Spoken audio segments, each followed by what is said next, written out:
Welcome back to The Extract. I'm Kyle Meyer, and with us today is someone who's come a very long way to spend a few minutes with us. Virginia Willcock, welcome. Thank you very much. Pleasure to have you here. Winemaker at Vasse Felix Winery in the famous Margaret River area of Australia. First question, Virginia, where the hell is the Margaret River? The most furthest southwest corner of Western Australia. The most isolated wine region in the world, I'm calling it. Perth's the most isolated airport in the world, and then you have to drive 3 hours south. So you're not talking like Adelaide? No. Okay. Definitely not Adelaide. No. It is not anything like any other wine region in Australia. Where's the best place you've ever been to? Best place is Margaret River in Australia. What's so good about Margaret River? Margaret River, the surf, beaches, the food, the wine. All right. So if we put Australia on a United States map, we're talking like the Margaret River is probably like, the Mexico-U.S. border, and Adelaide would be like Texas or something like that, right? Absolutely. And Sydney would be like the East Coast. That's what we're talking about, geography-wise. I think it's important to make that point because a lot of folks here in America think of Australia as one particular style of wine. Yeah. Or one particular genre of wine, and they don't understand that Australia has the diversity to produce wine on all high quality wine on all coasts. Yeah. What makes Margaret River special that allows it to produce the wines that it does? It's a magical thing. It took me years to work out what was that magic, but the magic effectively comes from a Mediterranean climate, and you think, Mediterranean varieties, it's warm, dry summers.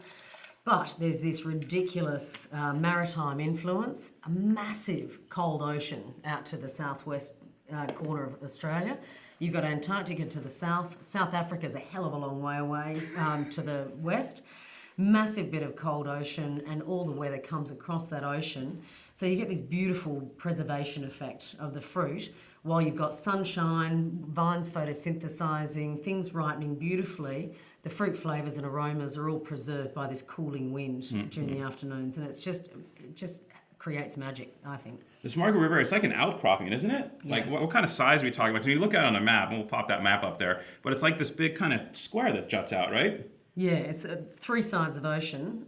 It's 100 kilometres long and only about 30 kilometres wide. You guys can do the miles conversion, right? So you get the influence of the ocean from all 3 sides. Yeah. And where are most of the vineyards planted, like within that strip? Are they all throughout? Generally through the middle, actually, where you've got the southwesterly breezes coming through the water flow systems that have that cooling effect in the vineyards. So through the middle of the Margaret River, you've just got this real sweet spot of which does Cabernet and Chardonnay. Yeah. Certainly, there's going further south in Margaret River, the whites are stunning, beautiful acidity retained. It is a little bit cooler, and in the more northern part of Margaret River, you probably get more riper looking reds. It's just that little bit warmer. So when Vasse Felix was established, Dr. Tom Cullity.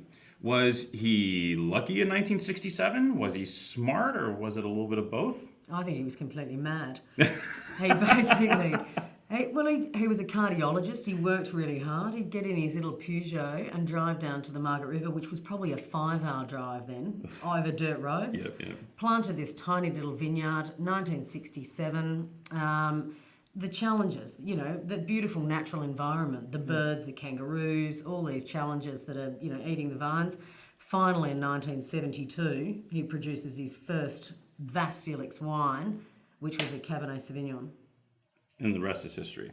The rest is history. All right. Now, there's just Chardonnay. We have Chardonnay, pretty much Chardonnay and like Bordeaux blends on the table today. And this is kind of unique. I mean, like we were talking about earlier, Margaret River, you can grow anything down there pretty much. But over the last several decades, since the start, you guys managed to dial in Chardonnay and Bordeaux varietals as kind of like the go-to grape varieties for this area. Can you tell us a little bit why? What's the why in there? Why wouldn't Pinot Noir be as good? Or why can't you make Shiraz? As well in the Margaret River, some other areas. It's just a sweet spot for these, 2 varietals. You've effectively got this cooling breeze. For some reason, Chardonnay gets a lovely ripeness and weight and beautiful fruit intensity, but you've got this cooling effect where you can pick it with a beautiful acidity, you've got beautiful fruit flavour, and we've just learnt to manage it over that time. Cabernet, you go, what? Why? We're picking Chardonnay, early February, and we're picking Cabernet early April. Very, very different parts of the season. But because we've got this long, dry ripening period, but we've also got that cooling breeze, we can preserve that Cabernet over time, maintain that beautiful fruit flavour to actually get the tannins ripe towards the end without getting any jammy flavours and just that beautiful spot. I don't think there are many places in the world that can do Cabernet beautifully. I think Margaret River's in the top 5. The fact you guys get and I'm saying, I mean, I've been drinking Margaret River wines for 20 years.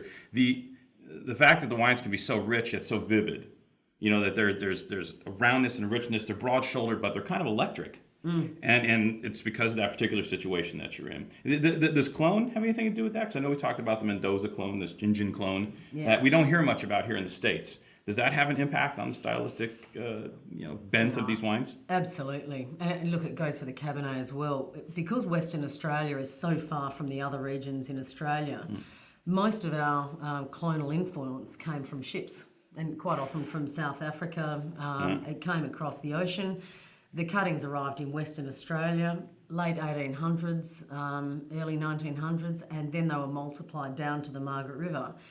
They're unique. It takes us as long now, even now today, it takes us as long to bring a cutting from South Australia, for example, as it does from France, because you've got to spend 2 years in quarantine to make sure that it's clean.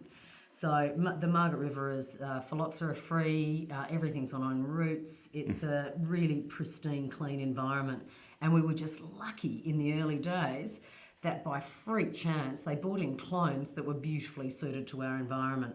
And the Mendoza clone retains its acidity for a long time. We get to harvest these beautiful ripe fruit at a gorgeous acidity, and then we just maintain that. We don't do Malo. We like that crisp acidity running through the Chardonnay. Yeah, gorgeous. Do you still have some of the vines on the property that Dr. Tom originally planted? Are some of those vines still there? Chardonnay, no. He didn't plant Chardonnay originally, but Cabernet and Malbec were the keys. Yeah. Yeah. Malbec. Malbec. Yeah. Why the hell did he plant Malbec? It was basically, It was there. It was brought in on a ship, and it was planted in the Swan Valley, and Tom Cullity brought it down, and it is beautiful. It's not like Argentinian Malbec. It's more structured, very deep and dark. And it's kind of like the secret weapon in the Cabernet-based wines. Yeah. Right? I mean, for sure. I mean, for us, it's a house style. We've got a little bit of Malbec in all our Cabernet. Yeah. And then the Cabernets, and it's funny with the Cabernets because they kind of follow along that same path, almost as the Reds do, where there's a richness, a quiet richness, but a real elegance and real fine tannins. How do you go about arranging that power, but with this real seamless texture nowadays in the wines? Look, natural ferment's a massive key for us. With all of our wines, all of our Chardonnay is naturally fermented. The Cabernet now from 2012 on, all of the premier batches are naturally fermented. So basically, we're amazingly impressed with what, in Chardonnay, you can see wild ferment character. There's beautiful lamb fatty, cool elements that come through. But the Cabernet is not so transparent. Cabernet fruit is dominating. But the effects of what goes on with a wild ferment, you get pre-fermentation maceration while the yeast actually start to build their numbers. You get a beautiful moderate fermentation rate. You get beautiful oxygen coming in. The yeast aren't trying to attack that oxygen. The oxygen's available for the tannin. The tannins are resolved beautifully. We end up leaving most of our Cabernets macerated for 30, 35 days. Stable wines at the end of the day, then matured in barrel. By the time we put them to bottle, they're elegant, fine. They've got a beautiful succulence and weight. We barely rack them because the yeast is so clean, they're not reductive. You get this juicy elegance and fleshiness on the palate, but that gorgeous Cabernet tannin that dries your mouth out and just leaves you wanting more, leaves you with that perfume in your mouth.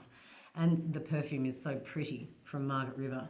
We don't believe in bigger is better. We've basically got the elegance and finesse and the power that Cabernet can drive.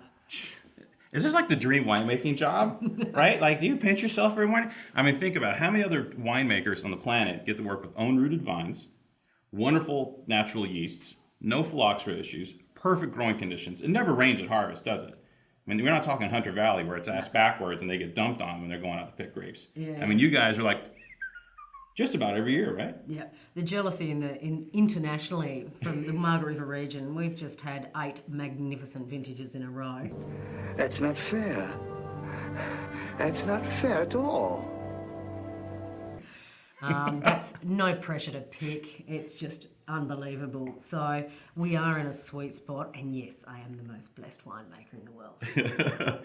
Oh, it was fun hanging out with the most blessed winemaker in the world. Virginia Willcock, thank you for coming and doing a wonderful 10 minutes in the Margaret River. Guys, if you've never had a chance to try Margaret River wines, seriously, we've been drinking them heavily over the last 2 decades. And it's been fun to watch the area continue to evolve. I mean, the wines were good 2 decades ago. They're friggin' blinkers now. Congratulations. Awesome. Thank you so Yeah, much. cheers.